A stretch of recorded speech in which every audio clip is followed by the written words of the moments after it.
nggak sih kalian berpikir gimana awal mula HAM diatur dalam konstitusi? Pengaturan HAM dalam Konstitusi Indonesia diawali dengan perdebatan antara Soekarno dan Supomo yang menolak pencantuman HAM dalam Undang-Undang Dasar 1945 yang merupakan konstitusi Indonesia, sedangkan Muhammad Hatta dan Muhammad Yamin sebagai kelompok yang mendukung HAM untuk dicantumkan sebagai eksplisit di dalam konstitusi. Dan sebagai kompromi, akhirnya beberapa dasar dicantumkan secara terbatas dalam pasal batang tubuh Undang-Undang Dasar 1945. Kemudian pengaturan HAM menjadi jauh lebih rinci dan kompresif. Pada masa berikutnya, ketika reformasi tahun 1998, masyarakat Indonesia menuntut perlindungan HAM yang lebih kuat dengan mendorong yang dilakukannya amandemen terhadap Undang-Undang 1945 tahun 2000 sebagai konstitusi di Indonesia. Amandemen inilah yang melahirkan sebuah bab khusus mengenai HAM yang ditambahkan untuk mengatur berbagai hak dan terus dijadikan landasan pengaturan HAM di Indonesia. Tapi kira-kira gimana ya konstitusi bisa menjamin perlindungan hak asasi manusia bagi setiap warga negaranya?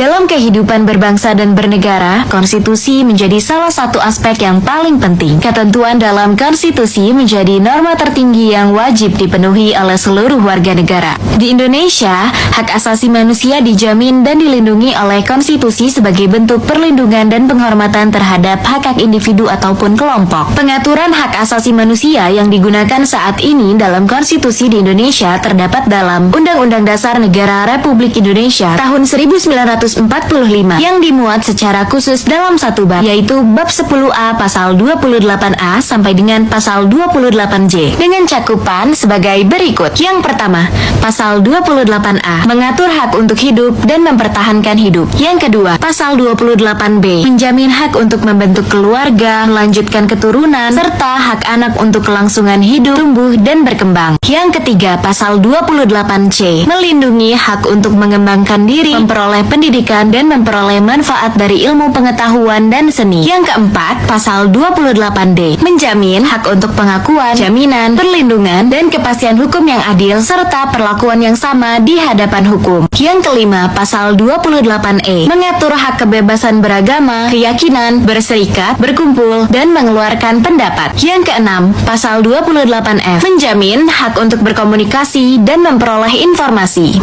Yang ketujuh, pasal 28G melindungi hak atas perlindungan diri pribadi, keluarga, kehormatan, martabat, dan harta benda, serta hak untuk bebas dari penyiksaan. Yang kedelapan, pasal 28H mengatur hak untuk hidup sejahtera, bertempat tinggal, dan mendapatkan lingkungan hidup yang baik. Yang kesembilan, pasal 28I, hak untuk hidup, hak untuk tidak disiksa, hak kemerdekaan pikiran dan hati nurani, hak beragama, hak untuk tidak diperbudak, hak untuk diakui sebagai pribadi di hadapan hukum, dan hak untuk tidak dituntut atas dasar hukum yang berlaku surut adalah hak asasi manusia yang tidak dapat dikurangi dalam keadaan apapun.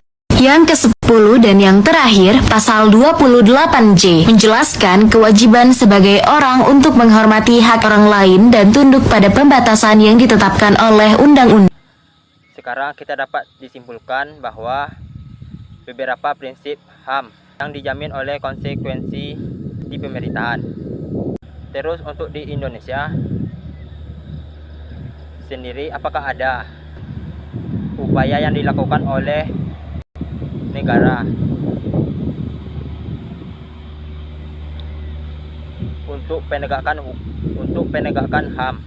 Meskipun setiap negara di dunia menjunjung tinggi hak asasi manusia, namun terdapat beberapa perbedaan cakupan atas hak-hak yang dijamin dalam konstitusi di negara-negara di dunia. Hal ini dapat terjadi karena faktor sejarah, filosofi politik, serta kebiasaan sosial budaya di negara tersebut, sehingga mempengaruhi cara negara memandang hubungan antara individu dan negara atau masyarakat, misalnya seperti Indonesia.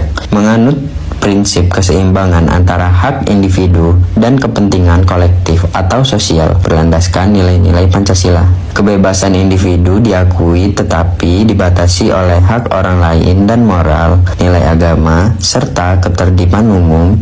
Amerika Serikat berakar pada filosofi individualisme dan liberalisme, di mana fokus utamanya melindungi hak-hak sipil dan politik individu secara ketat dari campur tangan pemerintah, seperti kebebasan berbicara dan proses hukum yang adil. Sedangkan Jerman menempatkan martabat manusia sebagai prinsip tertinggi yang tidak dapat diganggu-gugat, menganut pendekatan negara hukum sosial yang menjamin kesejahteraan sehingga memasukkan hak sosial dan ekonomi sebagai hak konstitusional yang dapat dituntut. Sedangkan di Afrika Selatan, fokus utamanya adalah memperbaiki ketidaksetaraan historis dan diskriminasi rasial pasca apartheid dengan menjamin hak atas martabat manusia, hak atas persamaan, pendidikan, kesehatan, dan lain-lain.